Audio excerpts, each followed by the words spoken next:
This is Meet Sean, where we break down real life topics insurance, annuities, real estate, travel planning, and home ownership so you can make smarter moves. Subscribe so you don't miss the next episode. Usually when we talk about paying for things, there's this expectation of just like straightforward math. You buy a coffee for $5, you hand over a $5 bill, and the transaction is just over. Right, yeah. It's an immediate clean exchange, like no strings attached. You get the caffeine, they get the cash, and everyone just moves on with their day. Exactly. But then you step into the world of American healthcare costs, and suddenly that simple math goes completely out the window. I mean, you aren't just paying the doctor. You're paying taxes on the money you earned to then pay the doctor. It really feels like you're bleeding wealth twice. Yeah, absolutely. It's incredibly frustrating for people. But what if there was a completely legal government-sanctioned loophole that acts like a 401k, specifically for your health? Today, we are unlocking the ultimate tax-free vault to keep more of your own money in your pocket. Which is something everyone needs right now. Right. So our mission in this deep dive is to decode the alphabet soup of healthcare savings. Specifically, we're looking at HSAs and FSAs. And we're doing this using a really comprehensive guide from SeanWillInsure.net, which is part of Carter Fiscal Group, LLC. It's a fantastic blueprint. It really is. Yeah. Because we are not just talking about, a clever way to pay for Band-Aids here. We're talking about strategic wealth building. Yeah, and what's fascinating here is that these two accounts, the health savings account, or HSA, and the flexible spending account at the FSA, they sound practically identical to the average person. I mean, they both have savings or spending in the title, and they both deal with health. Right, they sound like the exact same thing. But if you look under the hood, they operate under fundamentally different financial philosophies. And honestly, choosing the wrong one can cost you thousands of dollars. Okay, let's unpack this. Because if we want to talk about actually keeping our money, we have to start with the heavyweight champion of long-term financial benefits, which is the HSA. The blueprint sets this up as the gold standard for what a tax-advantaged account can actually achieve. It really is the gold standard, yeah. But there's a catch, right? Yeah. You can't just walk into a bank and demand an HFA. There's a toll you have to pay to access this tax-free highway. Exactly. The mandatory prerequisite is that you must be enrolled in a high-deductible health plan, or an HDHP. And the IRS is incredibly strict about this. You can't have another general health plan that isn't an HDHP. Not even as a backup. Nope. Yeah. And you cannot be enrolled in Medicare, and you cannot be claimed as a dependent on someone else's tax return. It's very specific. I want to pause on the high deductible part for a second, because high is, well, it's a relative term. Why does the government even require this? Why force people to take on a higher deductible just to get a savings account? It mostly comes down to economic behavior. The government wants you to have skin in the game. I mean, think about it. If you have a plan that covers every single doctor's visit for a tiny $10 copay... You should go all the time. Right. You might go to the doctor for every minor sniffle. And that drives up overall systemic healthcare costs. So by requiring a high-deductible health plan, the government is essentially saying, look, we will give you this incredible tax shelter, but in exchange, you have to take on more of the initial out-of-pocket risk. Oh, I see. So you become a more conscious consumer of healthcare because it's literally your money on the line first. Exactly. That makes a lot of sense, actually. So what is the actual numerical toll? What makes a deductible high in the eyes of the IRS?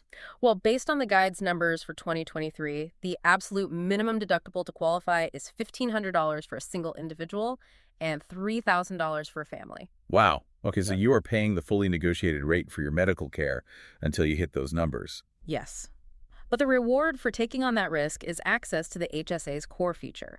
And the guide states this perfectly, quote, HSAs offer a triple tax advantage. Contributions are tax deductible, earnings grow tax-free, and withdrawals for qualified medical expenses are tax-free. That triple tax advantage is wild.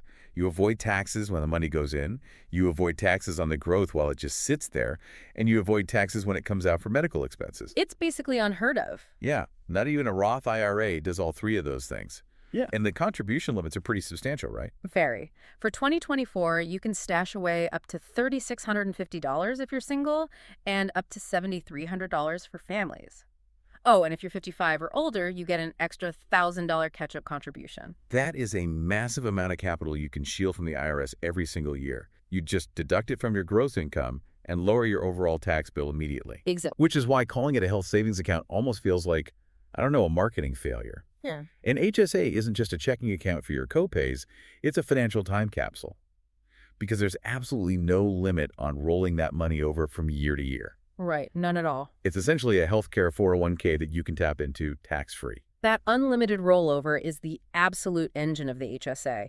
If you put $7,000 in this year and say you don't spend a dime on healthcare, you start next year with $7,000, plus whatever new contributions you make, plus any interest or investment returns it generated.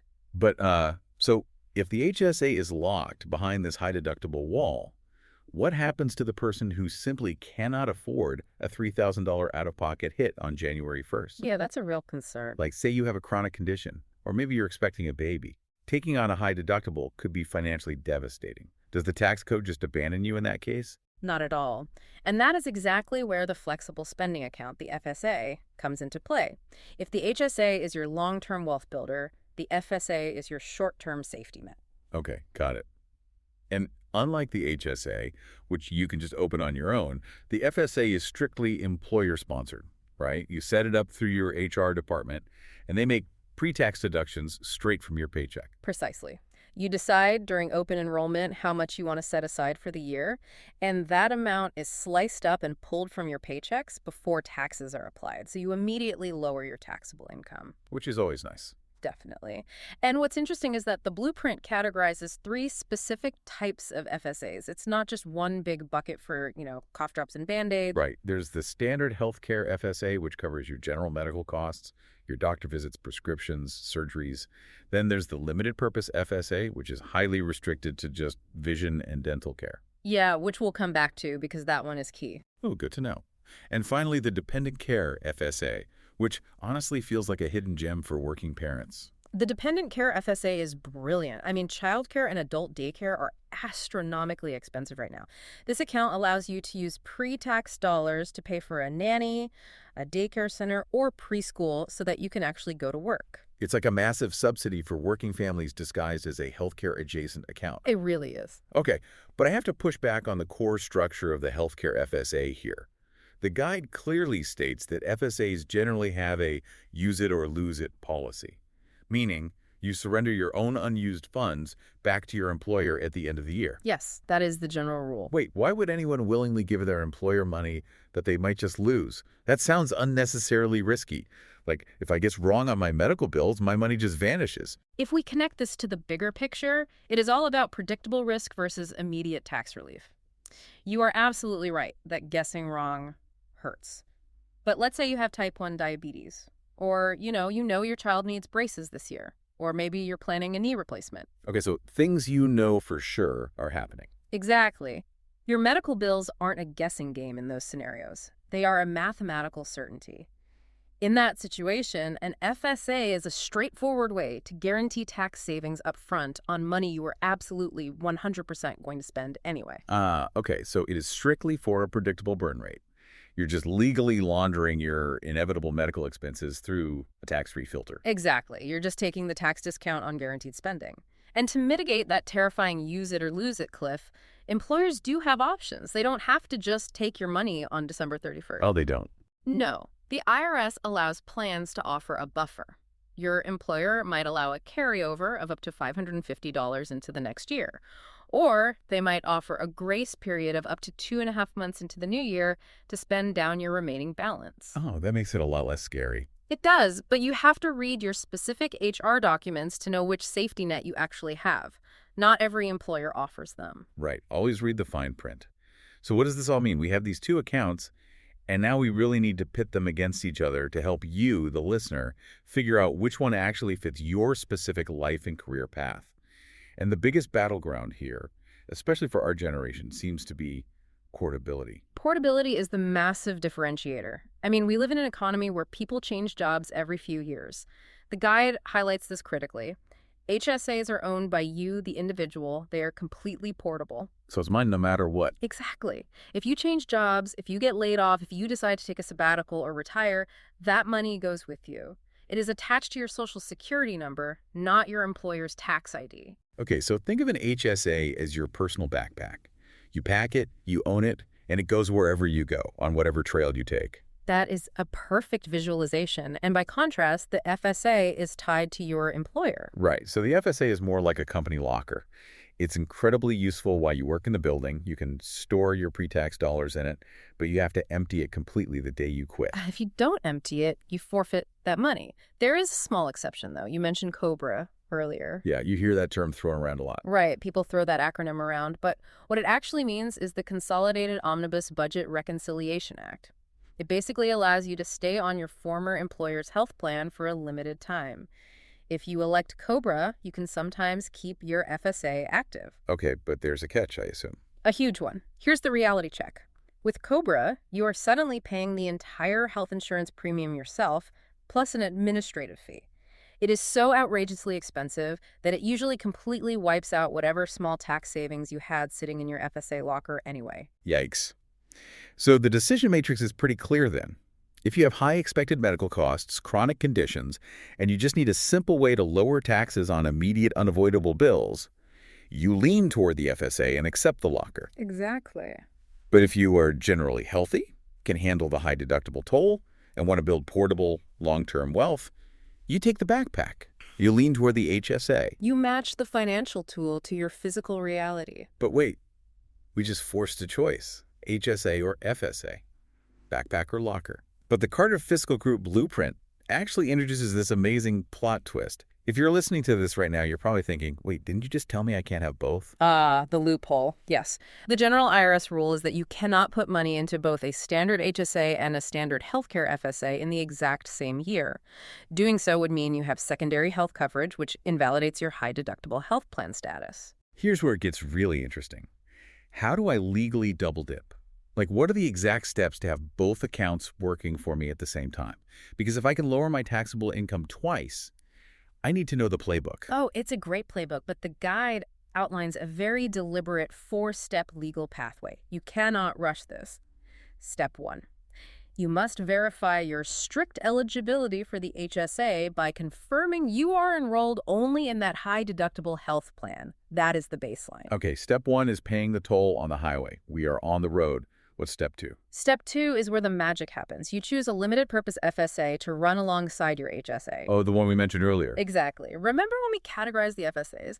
A standard FSA disqualifies you. But a limited purpose FSA specifically ring fences its funds for just vision and dental care.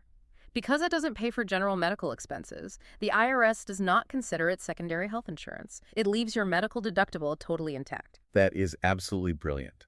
So you use the limited purpose FSA locker to pay for your kids' braces, your new contacts, and your root canal with pre-tax dollars, which leaves the cash inside your HSA backpack completely untouched so it can keep growing.